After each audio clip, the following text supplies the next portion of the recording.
ये विद्यार्थियों, आज एंट अमीबा इसके बारे में चर्चा करेंगे।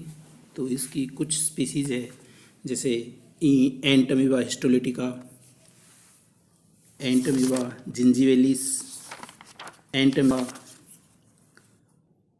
कोलाई और एंट अमीबा हार्टमनी। तो इसके अंदर कुछ जैसे एंट अमीबा हिस्टोलिटिका और एंट अमीबा हार्टमनी ये पैथोजेनिक स्पीसीज़ है। और इसके अलावा जो जो कोलाई और जिंजीवेलिस ये इसकी जो एरोगजनक या इसकी जो नॉन पैथोजेनिक स्पीसीज़ है। तो अपनी इसकी जो एंट अमीबा हिस्टोलिटिका है ये अपनी सिलेबस के अंदर है।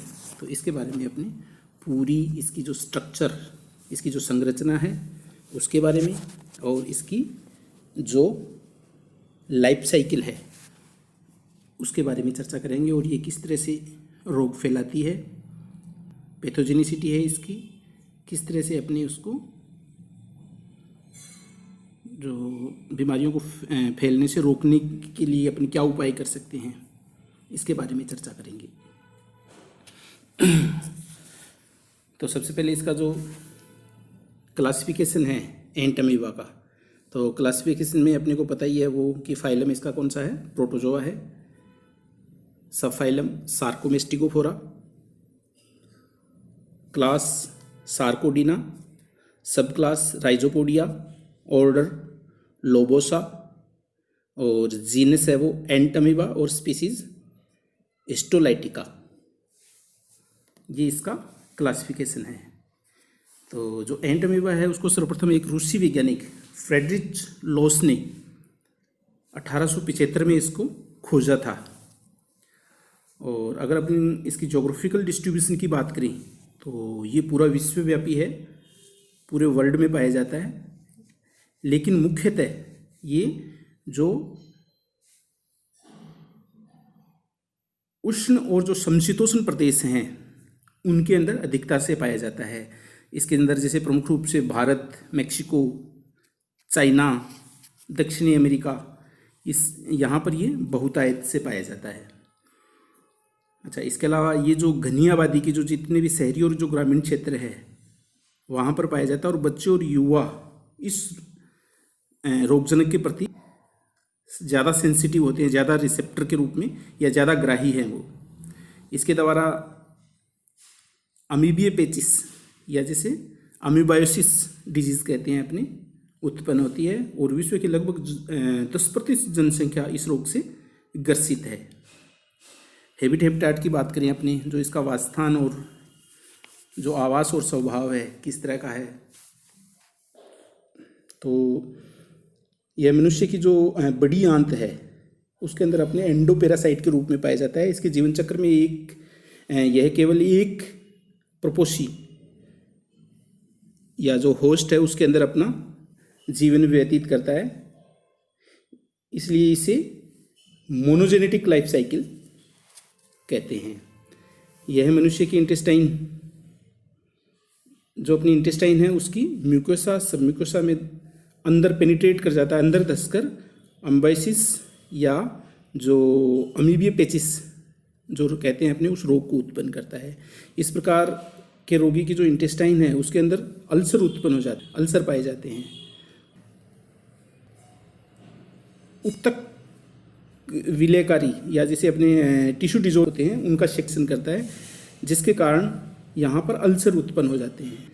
यह परजीवी ब्लड सर्कुल के अंदर प्रवेश करके अपनी लीवर, स्प्लीन, लंग्स, गोनाड्स और ब्रेन तक पहुँच जाता है।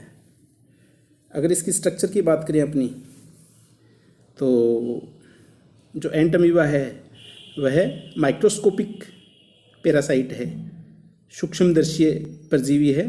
और यह डाइमोर्फिक जंतु है, दो रूपों के अंदर पाया जाता है, जिसके अंदर इसकी दो स्टेज है।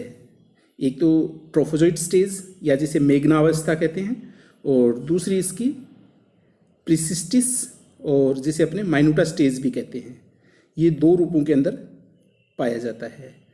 तो अगर स्ट्रक्चर की बात करते हैं तो अपने इसके ये जो डायग्राम हैं इसके अंदर लिए गए हैं अपनी, तो डायग्राम के अंदर जो ऊपर का डायग्राम है वो उसकी ट्रोफोजोइट या जो मैग्ना स्टेज है उसका डायग्राम है, और जो नीचे जो बीच वाला ये इसकी न्यूक्लियस है, और जो नीचे की तरफ है वो कौन सी इसकी प्रिसिस्टिस या जो माइन्यूटा स्टेज है उसका डायग्राम है।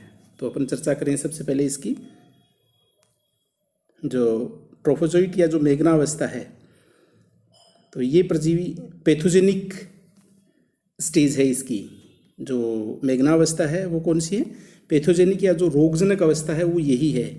इस अवस्था में यह सक्रिय, गतिमान और पोषी के रूप में पाया जाता है। यह अवस्था इंटेस्टाइन की जो म्यूकोसा और सबम्यूकोसा है उसमें धसी रहती है, और यह इस अवस्था में अल्सर उत्पन्न करती है। इसका व्यास लगभग 20 से 30 माइक्रोन होता है, और जो इसके अंदर जो संरचनाएं पाई जाती है उसको अपन बिंदुवार देखें तो सबसे पहले तो इसका क्या है, प्लाज्मा लेमा। तो सबसे जो प्लाज्मा लेमा बाहरी कवर जो इसको चारों तरफ से घेरे रहता है, तो एंटमीबा की जो प्लाज्मा लेमा है वह एक पारदर्शी, लचीली और अर्धपारगम्य सेमी परमेबल मेम्ब्रेन के रूप में होती है, और इसके अंदर पेलिकल का अभाव होता है। तो ये चारों तरफ से इसको प्लाज्मा लेमा के द्वारा घेरे रहता है। दूसरा इसका साइटोप्लाज्म। तो साइटोप्लाज्म की बात करें तो अपने एंटमीबा के अंदर जो साइटोप्लाज्म है वो प्लाज्मा मेम्ब्रेन के अंदर पूरी तरह से कवर्ड स्टेज के अंदर पाया जाता है, और इसके दो भाग होते हैं। एक तो इसका बाहरी जो साइटोप्लाज्म है वो जो जैसे बाहर की तरफ दिखा रखा है अपने, ये ट्रांसपेरेंट, इसका मतलब ये स्वच्छ और कणिका विहीन है, ग्रेन्यूल्स नहीं पाई जाती इसके अंदर, इसे अपने एक्टोप्लाज्म कहते हैं। और जो अंदर की तरफ जिसके अंदर जो तरल और जो कणिकामय जीवद्रव्य है जिसके अंदर ग्रेन्यूल्स पाई जाती है उसे अपने एंडोप्लाज्म कहते हैं। तो एंडोप्लाज्म में मुख्य रूप से जो न्यूक्लियस, फूड वैक्यूल्स, ये सारी के सारी स्ट्रक्चर इसके अंदर पाई जाती है। इसके अलावा इसके अंदर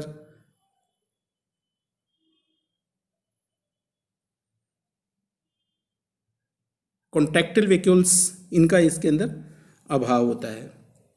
तो अब अपन न्यूक्लियस की बात करें तो न्यूक्लियस के अंदर इसके अंदर एक केंद्रक पाया जाता है, और केंद्र का व्यास लगभग कितना 4 से 6 माइक्रोन तक का होता है। केंद्रक द्रव को घेरे हुए जो इसका न्यूक्लियोप्लाज्म है उसको घेरे हुए इसके चारों तरफ एक पतली झिल्ली पाई जाती है जिसे अपने न्यूक्लियर मेम्ब्रेन कहते हैं, और केंद्र के मध्य के अंदर एक बिंदु सदृश स्ट्रक्चर जो अपने को दिखाई दे रही है ये पाई जाती है, वो इसका एंडोसोम या कैरियोसोम है। और जो एंडोसोम है उसको घेरे हुए एक साफ क्षेत्र, बिल्कुल जो क्लियर क्षेत्र दिखाई दे रहा है इसके अंदर, वो इसका हेलो कहलाता है, हेलो कहते हैं इसको। और केंद्र कला की जो भीतरी सतह है उसके ऊपर क्रोमेटिन ग्रेन्यूल्स पाई जाती है। एंडोसोम और केंद्रक जो न्यूक्लियर मेम्ब्रेन है उनके बीच ताड़ियों के रूप में ये स्ट्रक्चर है जिन्हें अपने स्पाइक्स कहते हैं, ये पाई जाती है इसके अंदर। तो ये इसका न्यूक्लियस होता है। उसके बाद में इसकी फूड वैक्यूल, तो ट्रोफोजोइट अवस्था है। ट्रोफोजोइट्स अवस्था में एंडोप्लाज्म के अंदर अनेक फूड वैक्यूल्स पाई जाती है। इन फूड वैक्यूल्स के अंदर आरबीसी, इसकी और जो डब्ल्यूबीसी की ल्यूकोसाइट्स, बैक्टीरिया आदि ये सारे के सारे इसके अंदर पाए जाते हैं। और अच्छा, इसके आगे की तरफ देखें तो अपने एक स्यूडोपोडिया दिखाई दे रहा है, तो ये कौन सा होता है, मोनोस्यूडोपोडियल स्टेज है इसकी। इसके अंदर एक ही कूटपाद पाया जाता है। अच्छा, इसमें जो गति की दिशा है, दिशा में आगे की तरफ जो इसका इंटीरियर पार्ट होता है वहाँ पर एक स्यूडोपोडिया होता है इसके अंदर, और स्यूडोपोडिया का निर्माण केवल एक्टोप्लाज्म के द्वारा होता है। इसकी गति होता है, ये जो स्यूडोपोडिया के द्वारा क्या लोकोमोशन करता है, तो इसकी गति गार्डन स्लग की तरह रेंकर करते हैं ये, और इसे अपने लाइमेक्स लोकोमोशन भी कहते हैं, लाइमेक्स लोकोमोशन। अच्छा, अपन पहले भी चर्चा करेंगे कॉन्ट्रैक्टाइल वैक्यूल या जो संकुचनशील धानियाँ होती हैं वो इस परजीवी के अंदर अनुपस्थित होती है, एब्सेंट होती है। फिर दूसरी इसकी अवस्था है प्रिसिस्टिस या जो माइन्यूटा स्टेज है। तो इसकी जो प्रिसिस्टिस अवस्था है वो इंटेस्टाइन की ल्यूमन के अंदर पाई जाती है। ये जो इंटेस्टाइन की जो अपनी जो आंत्र है, आंत्र की गुहा केविटी, उसके अंदर ये पाई जाती है और ये नॉन पैथोजेनिक होता है। इसके द्वारा डिजीज़ नहीं होती है। यह स्ट्रक्चर के अंदर देखें तो अपनी गोल, अंडाकार, अच्छा गतिहीन, इसका मतलब इसमें शुरू नहीं पाया जाता है। और ये एपोसी होती है, न्यूट्रेंट नहीं होती है, एपोसी अवस्था है। और इसका व्यास लगभग 12 से 15 माइक्रोन तक होता है। संरचना में यह है ट्रोफोजोइट के समान ही होती है, लेकिन इसमें फूड वैक्यूल्स एब्सेंट होती है। अच्छा, माइन्यूटा स्टेज आगे चलकर सिस्ट का निर्माण करती है। और जो सिस्ट या जो पुट्टी, जो सिस्ट है, इस परजीवी की इन्फेक्शियस स्टेज है, संक्रामक अवस्था है। अच्छा, इसके अंदर जैसे इस चार्ट के द्वारा इसके अंदर जो दिखाया गया है, जो ट्रोफोजोइट और जो माइन्यूटा अवस्था है उसके अंदर अंतर। तो ट्रोफोजोइट और माइन्यूटा के अंदर जैसे पहले ट्रोफोजोइट है तो ये कौन सी होती है, इसकी पैथोजेनिक स्टेज है, पैथोजेनिक अवस्था है। दूसरी नॉन पैथोजेनिक है माइन्यूटा अवस्था। पहली जो ट्रोफोजोइट है यह जो इंटेस्टाइन की म्यूकोसा और सबम्यूकोसा के अंदर धसी रहती है और ये इंटेस्टाइनल ल्यूमन के अंदर पाई जाती है। ट्रोफोजोइट का जो व्यास होता है वो 20 से 30 माइक्रोन तक होता है और माइन्यूटा का 12 से 15 माइक्रोन तक होता है।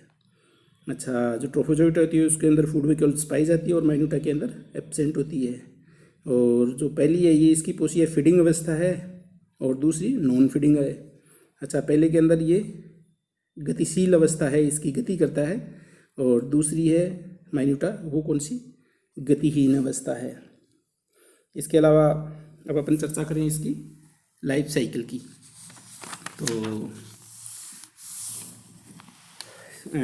जो एंटमीबा है, इस परजीवी का जीवन चक्र एक ही प्रपोसी के अंदर पूर्ण होता है। इसका मतलब मोनोजेनेटिक है ये, क्योंकि ये अपना जीवन चक्र एक ही प्रपोसी के अंदर पूर्ण करता है। अच्छा, इसकी जीवन चक्र है केवल मनुष्य के अंदर ही पूरा होता है। और इसकी जो लाइफ साइकिल या जो जीवन चक्र है उसको अपने 4 स्टेज के अंदर अपने इसका अध्ययन करते हैं। तो जो फर्स्ट स्टेज है इसकी बाइनरी फिशन। तो बाइनरी फिशन के अंदर क्या है, ट्रोफोजोइट अवस्था के अंदर जो द्वितीय विखंडन या बाइनरी फिशन के द्वारा ये अलैंगिक जनन करता है। ट्रोफोजोइट अवस्था अपने को पता ही है कि इसकी इंटेस्टाइन की जो भित्ति है उसकी म्यूकोसा और सबम्यूकोसा के अंदर धसी हुई कंडीशन के अंदर पाई जाती है। तो इस दौरान इसके अंदर जो न्यूक्लियस होता है, न्यूक्लियस में समसूत्री विभाजन या जो माइटोसिस डिवीजन होता है वो होता है। अच्छा, इस अवस्था के अंदर जो न्यूक्लियर मेम्ब्रेन होती है वो विलोपित नहीं होती है। केंद्रक विभाजन के साथ साथ कोशिका द्रव विभाजन भी होता है, यानी साइटोप्लाज्मिक डिवीजन भी होता है। इससे एक ट्रोफोजोइट से 2 ट्रोफोजोइट का निर्माण होता है। तो ये कंटिन्यूस प्रोसेस चलती रहती है, जिससे अनेक जो डॉटर ट्रोफोजोइट्स होता है उनका निर्माण हो जाता है। और वृद्धि के दौरान ट्रोफोजोइट द्वारा प्रोटियोलाइटिक एंजाइम्स का सेक्रेशन होता है, जिसके द्वारा जो प्रोटियोलाइटिक एंजाइम्स होते हैं उनके द्वारा उत्तक का विलोपन होता है, यानी टिश्यू नेक्रोसिस की जो घटना होती है वो होती है। वह परजीवी को पोषण प्राप्त होता है, क्योंकि इससे क्या है, टिश्यू को ये क्षय करते रहते हैं, उनका टिश्यू विलय होते रहते हैं और उसी के द्वारा ये अपना भोजन प्राप्त करते हैं। तो अच्छा, कई बार ये क्या होता है, कभी कभी जो ट्रोफोजोइट होते हैं वो इंटेस्टाइन की गहराई में धंसते हुए अपने पोर्टल सिस्टम तक पहुंच जाते हैं और पोर्टल सिस्टम से होकर यह लीवर में पहुंच जाते हैं। कभी कभी जो इंटेस्टाइनल वाल है में उसके अंदर धसे हुए जो ट्रोफोजोइट होते हैं वो गंभीर एक्यूट डिसेंट्री करते हैं, एक्यूट डिसेंट्री उत्पन्न करते हैं। इसके कारण इस जाति को हानि भी होती है, क्योंकि अनेक ट्रोफोजोइट मल के साथ बाहर निकाल दी जाती हैं। बाहर विसर्जित होते हैं, ट्रोफोजोइट अवस्था होती है वो भी बाहर निकल जाती है। अपनी जाति के अस्तित्व को बनाए रखने के लिए अनेक बाइनरी फिशन के बाद ट्रोफोजोइट द्वारा माइन्यूटा या जो प्रीसिस्टिक अवस्था होती है उसका निर्माण होता है। और जो माइन्यूटा अवस्था है वो इसकी जो अपनी इंटेस्टाइनल ल्यूमन है उसके अंदर पाई जाती है, और ये कौन सी अपने को पता है कि नॉन पैथोजेनिक होती है। तो इस तरह से इसकी जो पहला इसका माइटोटिक के द्वारा इसका 1 से 2 ट्रोफोजोइट बन जाते हैं, और इस यही जो ट्रोफोजोइट्स हैं वो इंसिस्टमेंट के द्वारा फिर सिस्ट का निर्माण करते हैं। तो जो दूसरी अवस्था है वो कौन सी होती है इसकी, इंसिस्टमेंट। तो जो इंसिस्टमेंट के द्वारा माइन्यूटा स्टेज के चारों ओर सिस्ट का निर्माण होता है, और इंसिस्टमेंट रोगी की जो इंटेस्टाइनल ल्यूमन है उसके अंदर होता है। जो इंसिस्टमेंट है वो कुछ घंटों के अंदर इसके अंदर पूर्ण हो जाती है, और आरंभिक अवस्था के अंदर जो सिस्ट है वो मोनोन्यूक्लिएट होती है। जैसे ये पहला इसका डायग्राम है, जैसे मोनोन्यूक्लिएट है, फिर इसके अंदर समसूत्री विभाजन के द्वारा या माइटोटिक डिवीजन के द्वारा 1 से 2 केंद्रक और 2 से फिर 4 केंद्रक यानी बाइन्यूक्लिएट और टेट्रान्यूक्लिएट अवस्था का निर्माण होता है। और ये जो टेट्रान्यूक्लिएट अवस्था होती है वो इसकी कौन सी, इन्फेक्शियस स्टेज है, संक्रामक अवस्था है वो इसकी। अच्छा, इसके अलावा जो टेट्रान्यूक्लिएट है वो टेट्रान्यूक्लिएट स्टेज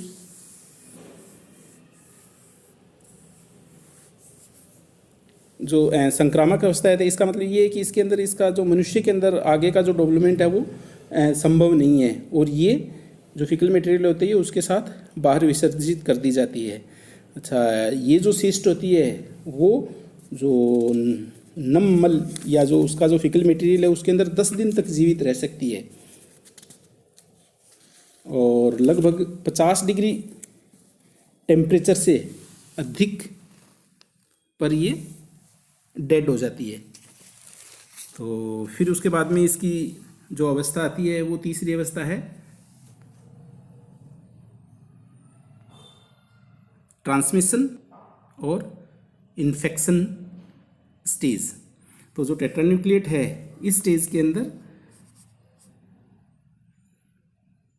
ये जो संक्रामक अवस्था है ना, फिर उसके बाद में एम्ब्यूसिस के द्वारा एक सिस्ट का त्याग कर किया जाता है। वह यह मनुष्य में इस रोग को फैलाता है, अतः मनुष्य ही इसका क्या है, कैरियर होता है। तो ट्रांसमिशन के अंदर जैसे ही मटेरियल जो फिकल मटेरियल होता है उसके साथ इसकी जो सिस्ट होती है वो उस बॉडी से बाहर निकाल दी जाती है, और फिर ये कॉन्टामिनेशन होता है। तो कॉन्टामिनेशन के अंदर कॉन्टामिनेटेड वाटर या कॉन्टामिनेटेड जो सब्जियां, फल, इसके अलावा इसके अंदर जो मक्खी, कॉकरोच, ये इसको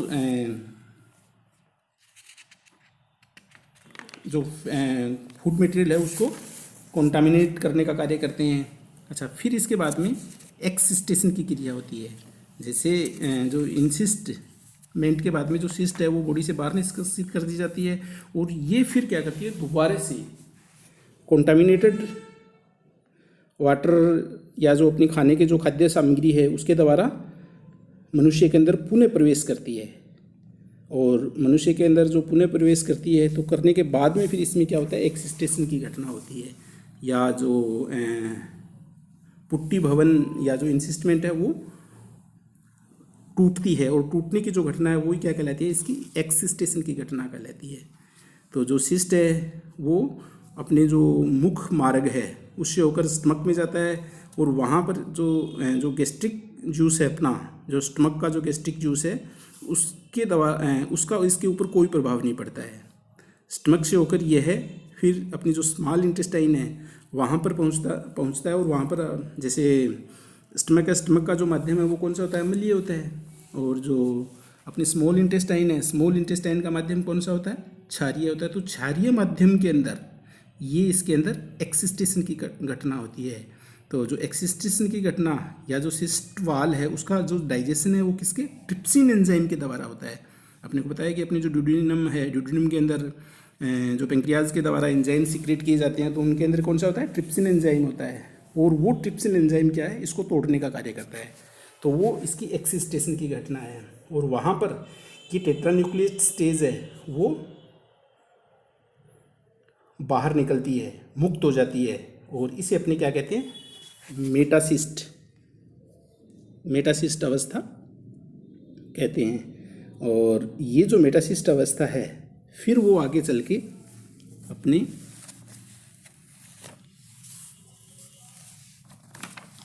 अंदर डेवलपमेंट करती है।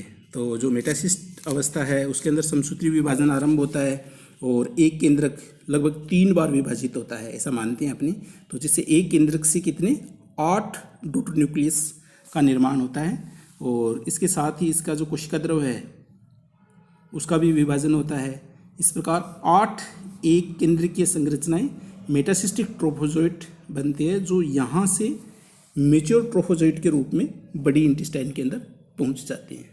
तो इस तरह से इसके अंदर जो इसका लाइफ साइकिल है वो कंप्लीट होता है। पहले जो इसकी ट्रोफोजोइट अवस्था है वो माइटोसिस के द्वारा लगातार विभाजित होती है और इसकी अपनी जो ट्रोफोजोइट्स की संख्या उसके अंदर वृद्धि करती है। फिर उसके बाद में इसके अंदर इंसिस्टमेंट होता है और ये इंसिस्टमेंट जब बॉडी से जो सिस्ट बाहर निकलती है तो सिस्ट को चारों तरफ से जो सिस्ट वाल होती है वो उसका निर्माण हो जाता है। फिर उसके अंदर जो विभाजन होता है एक न्यूक्लिएट से जो मोनोन्यूक्लिएट से बाइन्यूक्लिएट, बाइन्यूक्लिएट से टेट्रान्यूक्लिएट, और ये टेट्रान्यूक्लिएट कौन सी इन्फेक्टिव स्टेज है, ये दूसरे मनुष्य के अंदर प्रवेश करती है। अगर ये 10 दिन तक सर्वाइव करके अगर किसी दूसरे मनुष्य के अंदर पहुंच जाती है तो फिर इसके अंदर क्या होता है, एक्सिस्टेशन की घटना होती है, जो कि स्मॉल इंटेस्टाइन के अंदर जो ट्रिप्सिन एंजाइम है उसके द्वारा होती है।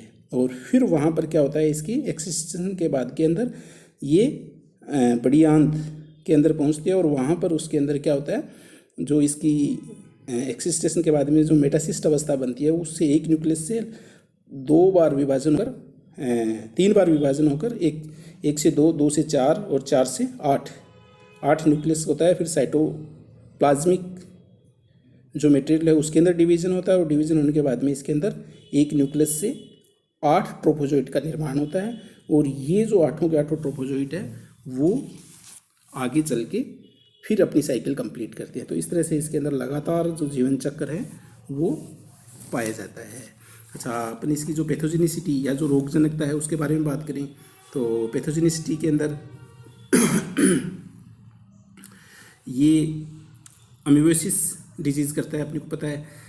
तो जो इसकी ट्रोफोजोइट अवस्था है वो ही इसकी रोगजनक अवस्था है। ये क्या कहते हैं, इंटेस्टाइन की जो वाल होती है उसके अंदर अल्सर उत्पन्न करती है और ये वहाँ पर क्या होते हैं, उस अल्सर के अंदर जब वो फटते हैं तो उससे मवाद या जो उसका जो टिश्यू का जो मटेरियल है वो रिलीज़ होता है और रिलीज़ होके ये डिसेंट्री के रूप में बाहर निकलता रहता है। तो ये इसकी पैथोजेनिसिटी। फिर पैथोजेनिसिटी के बाद में डायग्नोसिस की बात करें तो डायग्नोसिस के अंदर ये जो विस्टा है, विस्टा की जो सूक्ष्मदर्शी के द्वारा उसका परीक्षण किया जाता है तो इसके अंदर ट्रोफोजोइट और जो सिस्ट उपस्थित होती है उसके आधार पर इसका डायग्नोसिस या जो निदान किया जाता है। और फिर उसके बाद में इसका ट्रीटमेंट, तो ट्रीटमेंट के अंदर मुख्य रूप से पहले इसके अंदर आर्सेनिक और आयोडीन के द्वारा उपचार किया जाता है, लेकिन आजकल इसके अंदर मेट्रोनिडाजोल की जो औषधियाँ हैं वो दी जाती है और उसके द्वारा इसका उपचार होता है। बचाव की बात करें तो जो कंटामिनेटेड फूड, पानी, इससे अपने को बचना चाहिए। जो फल सब्जियां हैं उनको अच्छी तरह से धोकर खाना चाहिए। पानी है, पानी को उबाल कर पीना चाहिए। खुद की साफ़ सफाई या जो अपने जो नाखून वगैरह है उनका अच्छी तरह से साफ़ सफाई रखनी चाहिए। खुले में जो मल त्याग है वो नहीं करना चाहिए। तो इस तरह से अपन इससे बच सकते हैं। अच्छा, इसकी जो कुछ जो अदर स्पीसीज़ है एंटमीबा की, उसके अंदर मुख्य रूप से 3 स्पीसीज़ है इसके अंदर। तो एक है एंटमीबा कोलाई, नाम से ही अपने आप क्लियर है कि ये इसका जो कोलन पार्ट है, जो अपनी इंटेस्टाइन का जो बड़ी इंटेस्टाइन या जो लार्ज इंटेस्टाइन है उसके कोलन वाला पार्ट है उसके अंदर पाई जाती है और ये नॉन पैथोजेनिक होती है। इसके द्वारा डिजीज़ नहीं होती है। इसकी भी साइज़ की और बात करें तो ये लगभग 20 से 40 माइक्रोन व्यास का होता है और कोशिका द्रव्य में इसका जो साइटोप्लाज्म होता है उसके अंदर आरबीसी नहीं पाई जाती है और लगभग स्ट्रक्चर होती है वो अपनी एंटमीबा हिस्टोलेटा के समान ही होती है।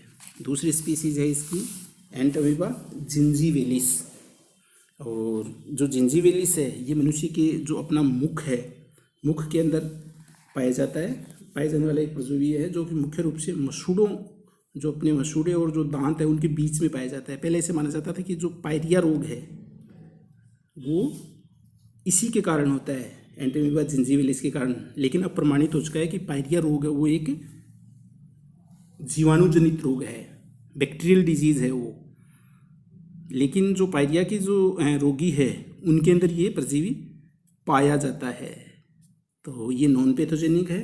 अच्छा, स्ट्रक्चर की बात करें तो स्ट्रक्चर के अंदर ये भी जो एंटीमीबा हिस्टोलिटिका है उसी के समान होता है और इसका व्यास लगभग 12 से 20 माइक्रोन तक का होता है। अच्छा, इसका जो संक्रमण है या जो कॉन्टामिनेशन है वो मुख्य रूप से ओरल कॉन्टैक्ट या किसिंग के द्वारा होता है। तीसरी स्पीसीज है इसके अंदर एंटीमीबा हार्टमेनी, और जो एंटीमीबा हार्टमेनी है वे भी कौन सी, लार्ज इंटेस्टाइन का परजीवी है, और ये एंटीमीबा हिस्टोलिटिका की तुलना में कम हानिकारक होता है। इसके द्वारा भी अमीबियोपेसिस जैसे ही लक्षण उत्पन्न होते हैं, और इसका जो व्यास होता है वो 9 से 14 माइक्रोन तक का होता है, तो ये पैथोजेनिक है। अच्छा, स्ट्रक्चर के अंदर ये लगभग उसी के जो एंटीमीबा हिस्टोलिटिका है उसी के समान इसकी स्ट्रक्चर होती है। तो इस तरह से अपनी ये जो आज का अपना टॉपिक एंटीमीबा हिस्टोलिटिका है। Thank you.